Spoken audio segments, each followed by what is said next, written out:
Hello guys, welcome back to our YouTube channel, Marriage Clinic 101. I'm not alone, I'm with my beautiful wife of 23 years, Grace. Grace, you can greet the viewers. How are you viewers and welcome. It's disturbing me. Welcome again to another episode of Marriage Clinic 101 with this handsome guy, Mr. Pierre. Easy E. We just want to welcome you. We love laughing. We love yes, fun. We do. So we just want to welcome you again to another episode, and we're starting off where we left on the last episode, when an ant becomes an elephant.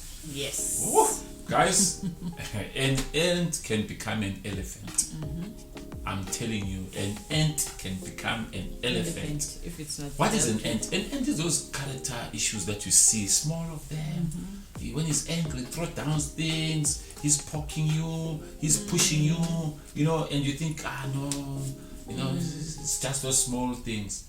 Why we want to talk about this? It is because on our previous episode we were talking about maybe sometimes the words that we speak to one another, abuse, especially with this lockdown season that you are in. You find a character in your spouse that you never know it was there. But things now, they are no longer ants. They are now dealing with elephants. There's a lot of statistics of women that have been killed in our nation through gender-based violence, through treacherous murders, and it's appalling to talk about it, how women have been killed and abused in relationships in all spheres of our communities, whether it's in church, whether it's in wherever. This thing is just everywhere, and we need guys to talk about these issues. We need to speak about these issues because they start as a small thing. It's a fit of rage. It just bursts out in anger, and you think, you was just angry. Maybe I said something wrong, and and you try to hide that. The next thing, it's a clap. It grows. The elephant starts it gradually grows up to a point where he doesn't just shout at you. He's punching you, chokes you, pushes you on the wall, and you keep covering for him. You keep covering for him. The next thing, you find yourself in hospital. You've got broken, and you lie again. And you lie say, again. No, I was wrong. I pushed him, or I fell, and stuff like that. Listen, guys, this is a relationship. You see the problem when we come into relationships and we are broken and we do not deal with our brokenness. We always cover for the wrongs of others. I'm not saying, yes, there are things that we work through, but when there's abuse, we don't condone it. No, we don't condone it. So when we, in our previous episode, we're talking about staying in the relationship, building, because we don't believe in divorce. But we were saying that there are circumstances where it becomes abusive, and it's not conducive for the children. It's not conducive for you as a wife. And we want you to bring other people. Counselors must come in.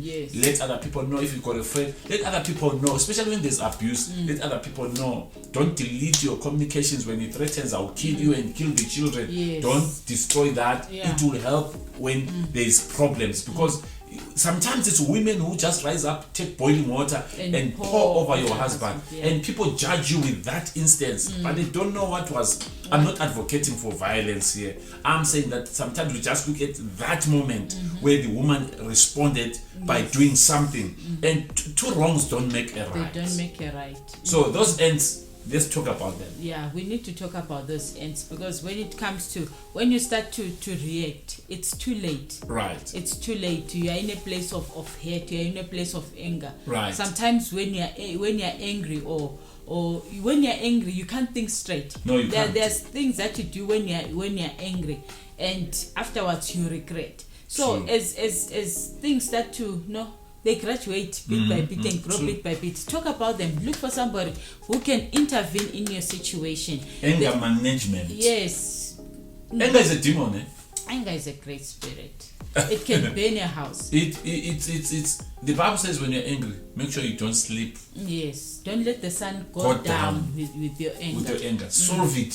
Because once you go down, that thing is brewing inside. So, and you hear the words that something inside is boiling. And you hear the name sometimes. It's like, you, I will slap you. I will slap you. You stupid woman. All that. Or maybe it's the vice versa. It's the wife. You useless man. No, to not aggravate violence, there are things that we must not say to one another. Because those are ends. Once you say, you are useless, it will grow one day. And you say what? You I'm sorry to use the B word. Or you push each other. You are the bitch. Oh, you're that. We spare me when and all that. Guys, yes. Why should we kill each other because of love? If it's not working, but going to an extent where you kill somebody, that's not love. No, it's not love. Love never hates the other party. I'm reminded of a scripture that you love, 1 Corinthians 13. Yes. Love is kind. Love is kind. Love is patient. You know, one thing, when you love someone, you protect them. Right. You protect them from yourself. Yeah. Yeah, you protect them from yourself. It's true. When you love somebody, you protect them from you. Yeah, you protect them from If I love her, I will not love her because I want to protect her from me. Hey, people are angry out there. Yeah, people are angry. And sometimes you're taking out your anger on the wrong person. Yeah. Maybe it's a woman as well. You've been in an abusive relationship, from one abusive relationship to another. Yeah. This thing is just growing. It's just growing. It's just growing. You're pushing this poor guy. You're pushing him. You're pushing him. Listen, if it's not working, don't force it. Yes. Don't force a relationship that is not working. Hence, you need counseling before you even commit. Yes. You need people to work with you to make you understand the challenges that are in marriage. So now you at this end that has grown up in the house, and it's an elephant. And how do you remove that elephant with these small doors that we have in these small houses that we stay in? You need somebody to come in. Now we need people to come in to help us kill this elephant. Yeah. Chop it into small pieces and then start to take it out of the house. Yeah. Small. So the other thing besides abuse, let's talk about secrets. There are relationships that are full of secrets. The phone has got a face recognition, fingerprint for the messages. It has got identification. You know, I believe marriage is a place of openness. You know, it's a place where you are open with each other. We can relate. Just think of it. When something goes wrong with you, you are hiding my phone. Your phone. You don't have access to my phone. Not only your phone, to your bank account. If something goes wrong, or you get sick, or something happens, and I get a heart attack. Number one, you can't drive. Yes. Number two, you don't know my bank account and my PIN. Number three, you don't have even access to my phone. No, an elephant one day will grow in the house. What will your partner do at that time? Right. So that there are such things. Let's deal with the secrecy. Let's deal with the anger. Let's deal with the hate. Let's deal with all these things that are, they start small and become big and end up destroying your relationship. Let's deal with those things. Let's destroy. I believe now, during the time of lockdown, there's an elephant. Let's kill it. Let's destroy it. Let's remove it one piece at a time, and be able to deal with our issues. Starting with how we speak to one another. You can't use those words that I said. I hate you. I don't love you anymore. And we are just exchanging missiles. We are exchanging missiles.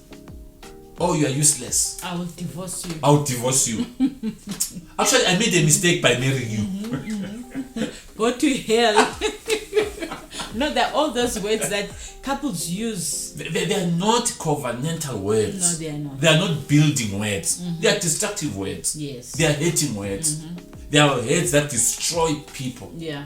Even to your kids, you don't use such words. No, you don't. So what do you use them to your spouse? So those things, they grow. It becomes an elephant. Now you're in this level. You're swearing like, hey, you prostitute. Hey, what? Hey, you. And you are running each other with utensils in the house. You are throwing. And guys, the poor kids are watching. And kids are watching. I know of people that fight so much and fight. Go outside the house. The fight starts in the house. It goes outside. Hey, guys know. Multi-sevenza, I forced. Yes, and the other thing is comparing your spouse to somebody else. You never compare your spouse to somebody else. I know, actually my boyfriend, my previous boyfriend was much better. When now you're useless. Don't do that. Yeah, don't do that. As people that love one another, I believe we protect each other from our words. You understand? Right. It doesn't matter how much your partner has hurt you. There's a way to resolve things. We don't resolve things through anger. We always say to each other, when one is angry, don't speak, don't say anything. First, calm down. True. Calm down, because let them explain. Let them explain. Not even that. You need to deal with situation when you are sober. Right. But once you are drunken in that anger, there are so many things that you say. One thing with words, there's something with words. Words you cannot take words back. You cannot retrieve them. No, once they are gone, they are gone. And words are something that stay within you. True. And words are able to destroy who you are. Because if I tell you you're ugly, you're useless, you continue telling me every day I'm ugly, I'm useless. Already you are building within me a person who's ugly and useless. So words. We don't destroy each other with words. Once you are angry, when you feel like you cannot deal with the situation, just tell your partner, I can't deal with it right now. Let's deal with it later. And then when later you are both calm, and we usually say when you're dealing with situations, we don't stand. We sit down and you say, let's talk. I don't like 1, 2, 3, 4, 5. And then you give your partner a chance to talk, to say, okay, I didn't know, I'm sorry, I reacted because of 1, 2, 3, 4, 5. So you give each other chances to talk. You cannot both of you stand up and talk at the same time. Guys, in closing, I want to say this. Refrain from abusive words. Refrain from pushing and poking one another. Refrain from choking your spouses, throwing utensils, throwing stuff at them, telling them to get out of the room, of the bedroom when you're fighting and all that. Please, guys, bring in people to help. Cry for help. You'll get the help that you need. Sometimes it's just too late and things cannot be resolved. But when there's still an opportunity to resolve things, try. You know that I've got this paper that I want to show you. See this paper. And it's a what? It's a 6. It's a 6. Where you are looking for, it's a 6. But this paper as well, you can turn it around. Can be a 9. Can be a 9. But also when I put this paper like this, I see a 9. I see a 6. This is a 6. Yeah.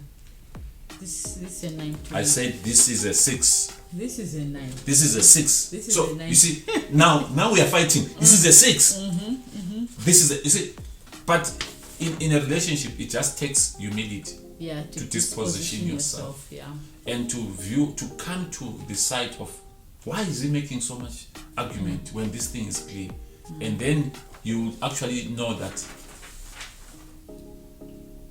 Why is he calling it a 9 and the other one is calling it a 6? It's a matter of perspective. Some things it's not that you are wrong or right. Yeah. It's where you are looking them from. So guys, you can subscribe to our channel, share with your friends, and please subscribe. And in closing now, I want to just say, you know what, however.